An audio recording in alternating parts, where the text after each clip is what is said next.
Thank you for joining us, Dr. Thaksin. As the former Prime Minister of Thailand, you came into power 20 years ago this January, and with it, a political revolution occurred.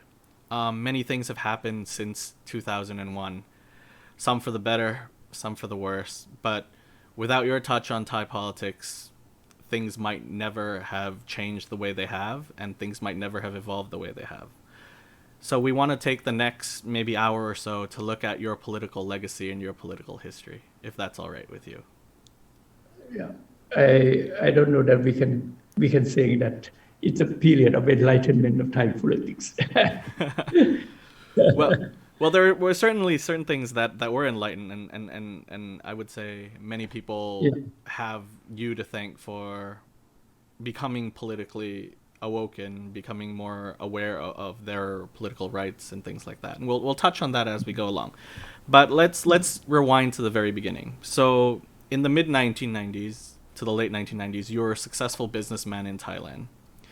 There was no incentive for you to get into politics. You could have had a very happy, fulfilled life being just in business, and yet you chose yes. to go My into. wife, oh, my wife always saying that. Are you regret? Are you regret? Otherwise, we should be in a very happy family with a lot of wealth and times. No stress. No stress, no, none of this. But why did you choose to go into politics originally? Well, I think as a responsible person, if you think you are very successful, what Abraham Lincoln once said, if you climb the ladder to the top, don't just push the ladder away, but you have to hold the ladder for others to follow you. That is mean that you have to, when you are success, you have to think about others that's still in difficulties, especially Thailand after economic crisis. So many people are in trouble. So I'm survived the crisis. I know how to survive the crisis. I come from nothing to create my own wealth. So I know how to help people. That's the reason why I think, and especially during 1997, I suggest, I advise many companies how to turn around. And then I'm thinking about the poverty. The business bankruptcy turn around. Business that it failed can turn around. It's the same principle with the poor family. How they can turn around? That's the reason that I think I should go to politics and help them. Do you think your background, having built yourself up and coming from nothing, as you said, sort of played a factor into your decision to enter politics, in that you want to see that kind of upward mobility for the rest of the country? Because you're quite a unique case in your generation. Not many people made that upward mobility path. So do you think that because you came from nothing, it inspired you to sort of enter politics? Yeah, I think I got a lot from Thailand as a person, as a Thai citizen. So I'm successful from Thailand. I being Thai. So why don't I help others? The only way to help is to that's through politics. That's the reason why I form a new party and go big to help the people. Did you think that it was necessary for you to form a new party to implement your policies? You didn't see any of that possibility within the other parties at the time? You know, Thailand uh, political parties are not really up to the standard that can accept the new way. Every crisis when it happens, it means that you have to shift from the old paradigm to the new paradigm. Even politics, business, or even running a country. you can not use the old paradigm. The new paradigm need a new organization. It's not easy to spend the time to turn to shift the paradigm of the old party. So better create the new one. That's what I think. So you created Thai and you won a landslide election in 2001. What was it about your party's platform, do you think, that drew so many people to it, that contributed to your victory? Actually, I do a lot of research. I done a lot of research by even focus group by myself. I sat down with the villagers, the what we call the local wisdom people, to learn what are their problems, and what should be the right way that can help them. So I did a lot of, I formed my party in 1998. Election is 2001 January. So I have some time to do research myself. And that's the reason why I think that I should come up with something different than the past. The old day is you just attack others and then you pay, you buy vote. That is, I think, is not going to work. And I tell the people that buying vote, 100 baht, 200 baht, you eat one day, finish. But if you get a proper policy and the government honest to implement the policy that they promised, then you get the whole life. It's not just only one day to fill your stomach. That's the reason why I think I done the research and come up with the policy. That is the first time in Thai political history that the political party promised what to do clearly and for the people benefit, and we deliver. And the policy that I think they like very much is the village fund and the healthcare scheme. I think that these two. You said the village one. What do you mean by the village one? Sorry. We give them 1 million baht per village for them to manage. Let them manage. Let them run their own, as if this is your money. You manage it. You lend to your peer, and you know them well. Social sanction is better than other things because it's a small town, small village. So I think this is very successful. Even when I left after I finished the first term, the non-performing loan or bad debt is only 2.5%, 2.2, 2.5, I can't remember. It's really low. When compared that, they collect average 6% interest rate. So it was a successful policy, as was the healthcare scheme, which was very well accepted among the population. But obviously there were problems implementing it at first, and it had to evolve over time like any policy. I mean, aside from these two policies, what would you say are your other accomplishments during your first term? I think the management style is very important, that I manage the economic atmosphere and the confidence. Economy, you have two words that you need: trust and confidence. When I was interviewed, the international press asked me, "What is your main strategy?" I said that you open your New Testament section 2. Help yourself before God can help you. That's my strategy. I will not do the foreign borrowing anymore under my leadership. And I believe in liquidity domestically. We can help ourselves.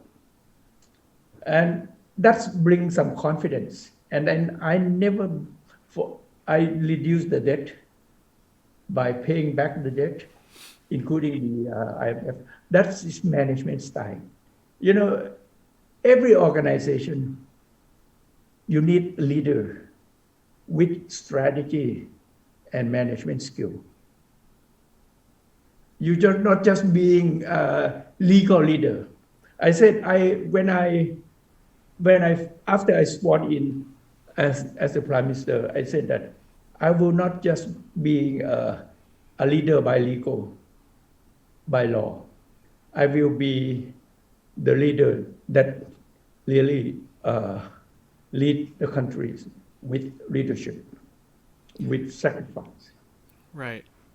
Now, it's interesting that you mentioned your leadership style, which you say you take responsibility, you're the pole position, you're the one that dictates direction. But obviously, in any political system, you also need allies that surround you, that you can trust. And you surrounded yourself with technocrats, local politicians, and things like that, that over time proved to not be successful allies, shall I say, that were not as trustworthy as you think. I mean, looking back, do you think you could have picked better allies, or it was the best that you could do at the time? Thailand are different. They always go with the winner. When it's like the old saying that before the dog dying, head the knee. That's that's Thai style. And Thai style we are deep state. We are deep state. We have something behind.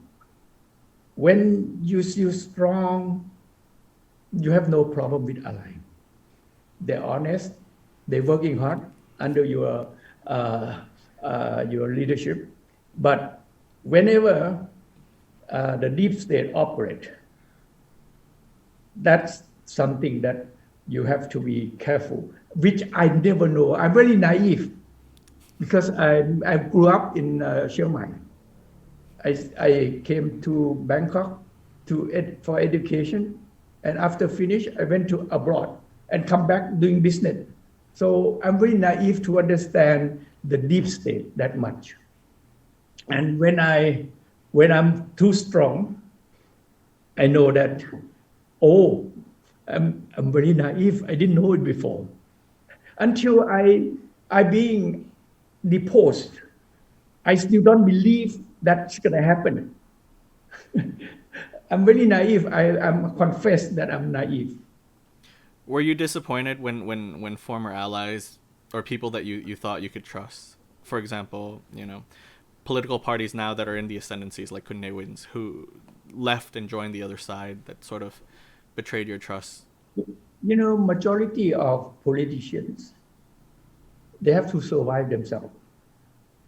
To be survived is mean that they need to be government all the time. So I understand that this is Thai style. Everyone want to survive. Everyone want to be siding with the winner. The ideology is gone. The ideology is not that deep in the blood of the politicians. Do you think we're changing though? Do you think our political culture is changing? What with the rise of parties like Future Forward, or how the children or the students right now are protesting? Do you think that culture is changing? Definitely, the student definitely they have to fight for their own future, because those stay in Thailand now thinking about their future. Can you imagine where is Thailand heading for? You just stay there for day by day. You listen to the news. What's going on tomorrow? We don't know. It's business as usual. No strategy. No vision. No vision for future. That's the reason why the young generation they protest, because when they are young boy, young girls, they listen to their family, their parents. I got new job. I got new car, I got new house. That's 20 years ago. But now they listen to their parents again. Oh, I'm losing my job. I'm losing my car. I'm losing my house. And then the students said, the young generation, they think, oh, in the old day, I thought that we have a bright future. But now my future is faded and I don't know what, after we have a poor education system. And then after my graduate, what I gonna do? You know, the paradigm of thinking shift, technology change after the crisis of pandemic. Paradigm will shift tremendously. What is the Thailand strategy? 20 years strategies but that you have, and then that you believe this is a sacred things. So this is I think when I was Deputy Prime Minister Shawalit asked me to responsible for NESDP. And one of the NESDP, the Secretary General at that time, told me, after the crisis, he said that we cannot touch the plan, national plan, because it's already promulgated. And I said that plan is not for Ning, not planning, plan and still, stay still. Plan have to change according to the situation. Now situation totally changed. Your plan talking about growth of 7%, 8%. But now you -7, you still keep the same plan? Yeah. There's a lot of criticisms that we can talk about this government, but let's rewind for a second. Let's go back to your first term. You mentioned that there was a deep state, that you were naive and you didn't totally understand how politics, in regards to the Thai deep state, worked. When did you start first getting an inkling that not everyone was happy with the rule of Thaksin Shinawatra? When was that first notion that the deep state, the conservative state, might not be too happy with you? I think the last year of my first term. What happened? Well, there's some protest there, and which is not natural. And I know so well at that time, all the intelligence are on my side. So I know so well. I start learning that when I won second term with 377 seats. That I start to become victim of my own success. Do you think that some of your policies did not help when it came to the sentiment against you? For example, let's talk about the drug war, which was a major policy of your administration, which came under a lot of criticism, not just from other politicians, but from human rights groups. Looking back, do you think it was the right policy to implement, and would you have changed it? I think this is overstated by the place that in my opposition, and actually they include every kind of killing under police jurisdiction, not only the drugs. They include everything. And during the first year of coup d'etat, they set up the committee to investigate this case, and chaired by Khun Khanit Nanakorn, who did not like me at all. And they should condemn me or anything, but it's found nothing wrong with me. Nothing wrong with me. And yes, definitely, it's the deficiency in management that I should look more detailed. After as a businessman, you always use the bluff. you bluff. You are not really. It's not really not necessarily to be true, but you bluff it a lot. When I announced the policy, I bluffed the drug traffickers. And police definitely, some, not too many, not many, some of them involved with drug trade. Sometimes they do the cut-off killing themselves to be sure that they are safe. They're not being alleged by because by the trafficker. So that is in detail that I should do more detail, but it's overstated by the press opposite with me, and So it's been investigated already. That's nothing wrong with me. so it might be overstated by the press, but ultimately it was something that perhaps you should have looked closer into instead of I should have looked much closer, so I can control the behavior of the police, bad police, better. Another issue that came up during your first term, well, first two terms, is the restarting of the violence in the south, in the three southern provinces. Yeah. Do you think that you could have managed the south better as well? Is it something that you regret not doing well enough? Yeah, I think I should do more politics than policing. I should do more politics than policing. Can you explain that a little bit? Part of the even when during my sister was a prime minister, I even went to Malaysia. I met with some of the insurgent people and trying to reach the compromise way that it can be work, but it's not working.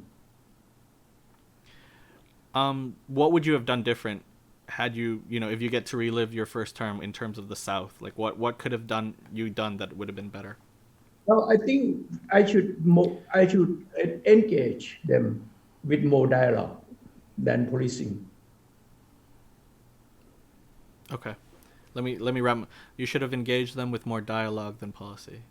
So and do you think since you've left office, the policies of subsequent governments, whether it's the military or whether it was your sister or whether it was Kun Apisit, has anyone done a good job when it comes to the South? I think during my sister, we had a good person that became the Secretary General of Saobato, Kun Thawi. I think he did a lot of engagement, and it looked much better.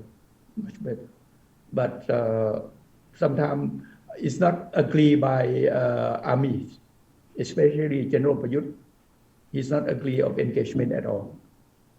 That brings me to my next point, actually, which is sort of the government can have one opinion and they want to do things one way, and then it seems that the army can have a mind of its own and not listen to the government that's supposed to be in charge of the army. There's this duality within the Thai political system and structure where the army seems to have a mind of its own and is capable of making its own decision without consulting the government. Why do you think this is? How do we change that as a society? Well, if if the structure of the armies under civilian government is okay, but now it's like a true reporting system. But even under your own premiership, back when you were prime minister, could you have done more to bring the army under your control so that they didn't operate independently? During my leadership, I think I can do much better than now. You think so? Yeah, I think so. Did you ever, when you left? But when the deep state operate, it's totally different. So when you left for New York before the coup happened, did you have even any idea, any sixth sense that something might be going on that might have led to your removal from power in 2006? I think I'm negligent. Do you think so? Because I believe in modern day politics, and I believe that after the year 2000, things should be looking ahead with the future of the younger generation, not just trying to grasp the power of each elite group. But the elite always elite. They want to be elite forever. And when did you find out about the coup? What happened? Can you describe that day that it happened? Hmm? So can you describe the day of the coup when you were in New York? Like what happened? How did you find out about it? Oh, I've been reported by my staff in Thailand that the coup d'etat is happened, and then I even instruct, I prepare the emergency decree already, but no one there. Only Kun Ming Kwan allow me to read my command through the TV. Just only uh, first first part, and then it was cut. Did it when you heard about it, did you believe it? I mean if I was the leader, I would be like I would be quite awestruck and just I wouldn't be I able to fathom it. you know I believe because when it's happened. I know what I many leaders call me and tell me what and tell me, oh, this is about what. But I understand, and I'm athletic. When things over is over. I even call Sonthi Bunyakarin, General Sonthi. I say that I'm a sportman. When things over is over, but don't bully me politically. If you bully me politically, I will fight back politically. And That's it.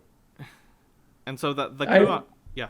I dare to call him at that time, What did he say? and they, yes sir, yes sir. And so the coup government was in power for a year. They ripped up the constitution. They wrote a new one designed to curb your power. And after all that, after everything that happened, there was an election, and your side won again. What is it? What do you think? What do you think that says about what the public thought about the coup government at the time and Well, I think and you?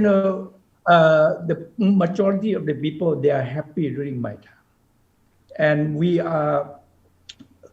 deliver on what we promise. And when every time we promise, they trust us because we deliver. If you remember last previous election, one party promised 100 things and do nothing, which is I feel ashamed. I will never promise that cannot deliver. There If the there people there were still certain believe, yeah, sorry. mm, So there were yeah, there were certain people back in 2008, 2009 that argued that you had done your part, that you had, helped the political masses of Thailand become awake to their political power, got them involved in politics, realized that governments should work for them. These are common people in the villages everywhere. And they asked you, what maybe it's time that you left. Maybe it's time that you stopped working in politics. I'm sure your wife and your family said maybe it's time that, you can't, you I want you left. to, Why did you stay? you know, I don't want to get involved in Thai politics. And I think I really want to leave Thai politics for good. But they still keep bullying me. What do you mean they keep bullying you? Even I do nothing. I don't know why. They scare me. Like I'm a Dracula, a political Dracula for them. What is it about you that Some political leaders in Thailand, they probably mention about my name more than their wife. what is it about Thaksin Shinawatra that scares so many conservatives in Thailand? What do you think it is about you that scares them? Well, the Lord Buddha talking about จิตปรุงแต่ง You understand จิตปรุงแต่ง? It means that when you think something happened, another thing will happen to follow. So they think too much. some people that they hate me even don't know me, never seen me before. They don't mind know my character. They just read from my opponent. Let's go back to Kun Samak and his government. The reason that the Constitutional Court dissolved the party and banned the executive leadership was because they alleged there is no standard for constitutional. Thai Constitutional Court is depend on which side you are in. So the decision will be accordingly to the side. So you think it was political? There was no truth to the allegations? No. You can write anything. Sometimes, there is no law, no law, no evidence, but it's a narrative or imagination decision. That's the way verdict sometimes handle out from imagination and from the from hearsay. The narrative. I don't know, but they don't understand that justice system or rule of law is the key for trust and confidence. Is the key. Rule of law is not just only about justice, and it's about economy as well.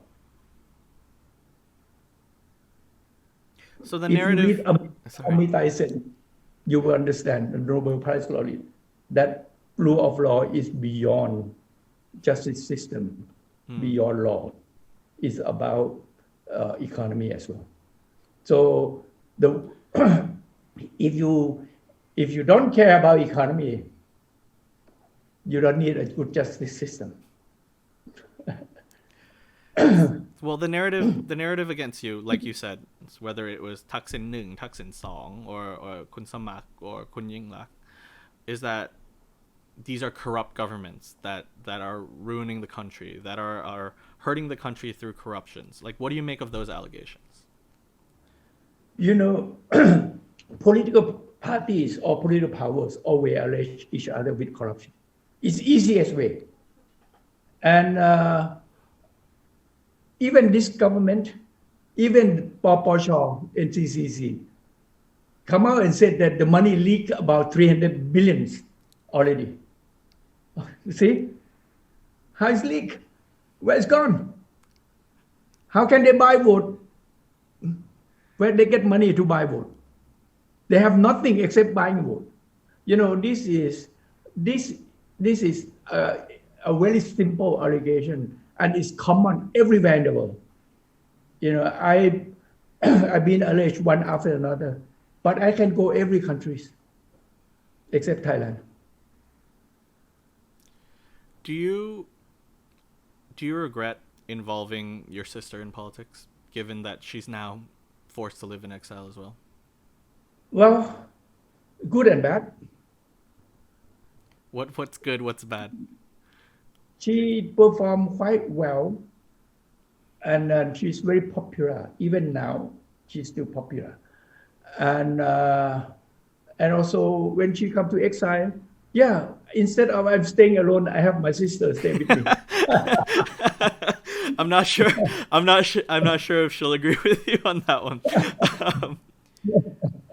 But bad is that I may met her family to stay different away from each other. She have to stay here herself, and now luckily that her son graduate and then admitted by Imperial College. So now they can live together. The other question I wanted to ask about this is do you think, having been away from Thailand for so long, do you think there's ever going to be a day that you will come back? Do you see hope in the Thai political system, or have you given up and you think you're going to spend the rest of your days abroad? Life must go on, regardless of where you are, what you are doing. But your life must be valuable to you and whatever you can do for others. I stay outside. I have to find something to do to fill my time in a very constructive way. So I invest in the new technology. I learn a lot of new technology. In case one day, if Thailand need my brain, need my experience, I can share. If they don't need, I use it for myself. Whenever they need, I'm ready to contribute. Okay.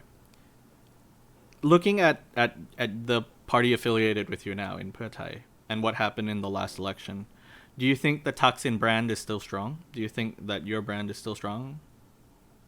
I believe so, but they're trying to uh,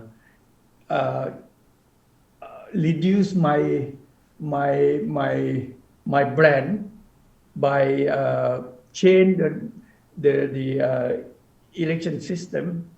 They set up the rules of here and there. If they open like democracy under democracy, they never win for us. They never win over Pheu Thai party. I mean, they have They managed to convince some of your allies to leave Pheu Thai and join Oh their yeah, side. because with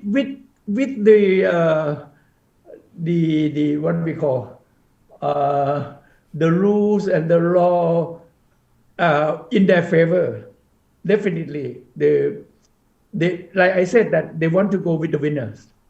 They know that they will prevent me from winning. So that is normal. Politicians always looking for a job, looking for power. Do you think there was anything Pheu Thai could have done different to gain more seats in the last election? No, I think they can do better. Next election, I believe that Pheu Thai going to be number one party again, biggest party again, and even win more than this time. I Do you, believe so.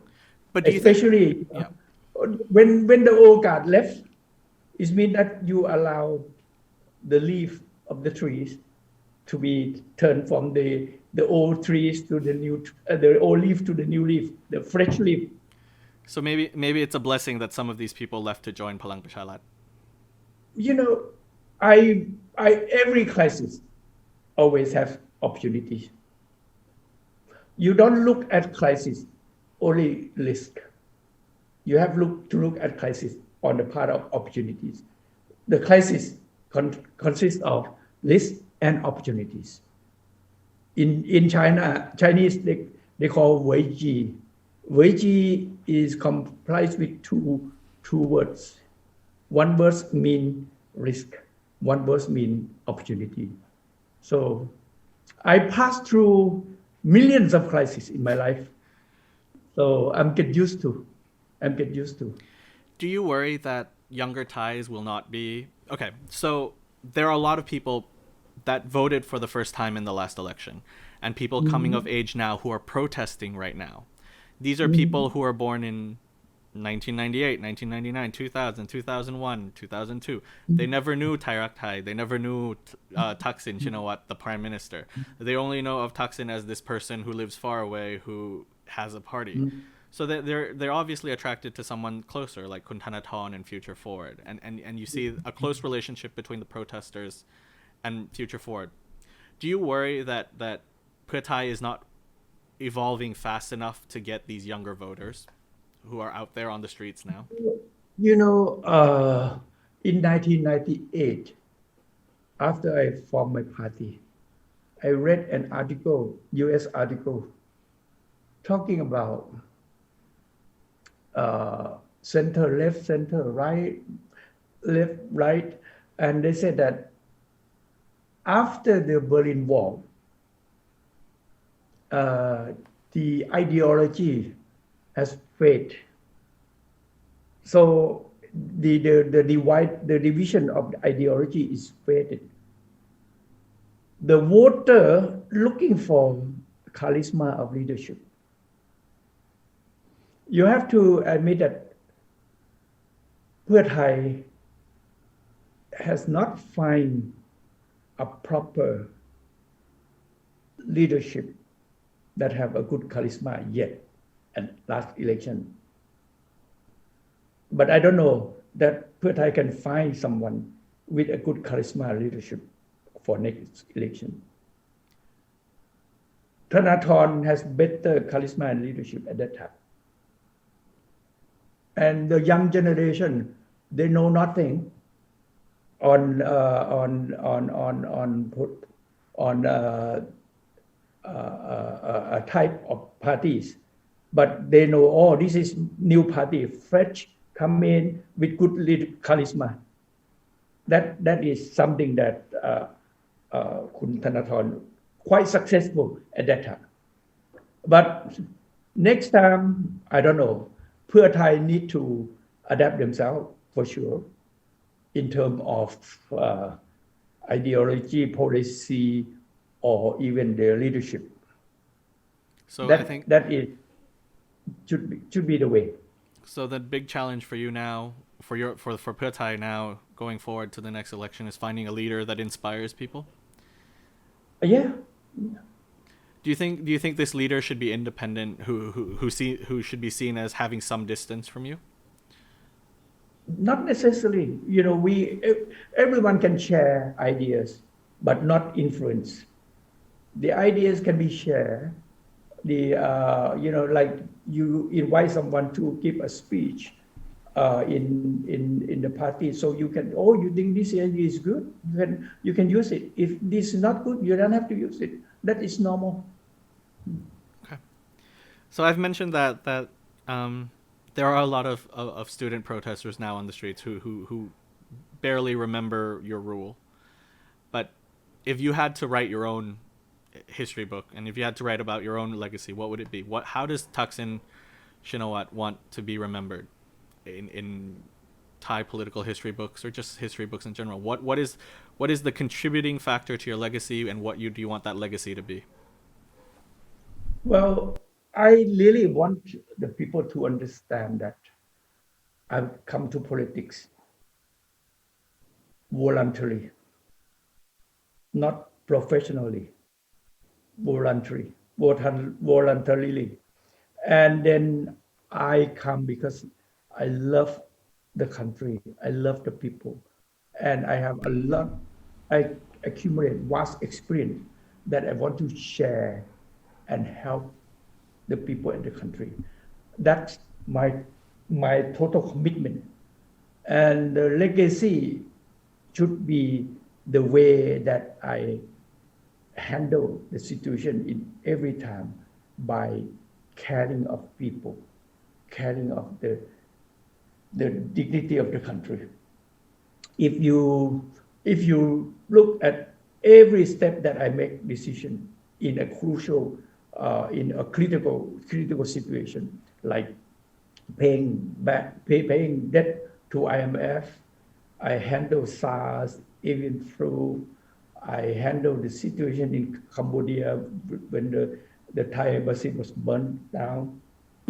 That is something that I think if the people can bring that back, flash that back, they will understand. Are you proud of your legacy? Well, I don't care about the legacy, but as long as I'm not being tarnished too much, that's all.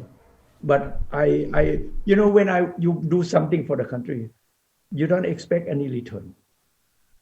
You don't expect. If you think you love the people, love the country, you don't expect any return. But while you are doing, you are very happy that it's been successful to help the people. GDP is growing. You can pay back the IMF loan. When we borrow IMF, we thought that 10 years, our life, we don't know that how much, when we can pay it back, but I managed to get it back in 2 years. And also, if you're talking about the good size of drug suppression, you will see that during my time, all drug gone. And it's very expensive because you cannot find. But now it's so cheap. You can buy drug now in Thailand much easier than cigarette. cigarette, chewing gum. Yeah, I understand. um, and finally, my last question is: you see the students out there now protesting for their future. Do they make you hopeful? What do you think of them? What do you think of the students? Well, uh, it's not related to me on whether I go back home or not. It's not about the student. If you try to understand them, they are trying to see their future through a, a through a true democracy. They wish the democracy to be to be in Thailand, but Thailand is not true democracy for many years, and they don't want military to get involved. They don't want the endorsement from the Paris on the coup d'état, and that's the key according to my observation. But they are young. They may not be like a mature people that much, but they have a good intention there. The good intention is there. I think if we have a good dialogue, things will be finished. Don't trying to think that who said against us is bad. They are bad. Better sit down and listen. Sit down and listen. I think you will come up with some good ideas, and the country will be back to normal. That sounds rather hopeful. Thank you so much, Dr. Thaksin Shinawatra, for joining me on this interview and this show. I wish you all the best, and hopefully you've recovered from all the after effects of COVID that they said that you got earlier. Yeah, I'm okay now. Yeah, okay now. That's great. Good to hear. Okay. Thank you so much, and thank you for joining us. Okay. Thank you ขอบ for คุณมากค having รับ me ครับสวัสดีครับสวัส ส ดี วัส ครับ ดีครับ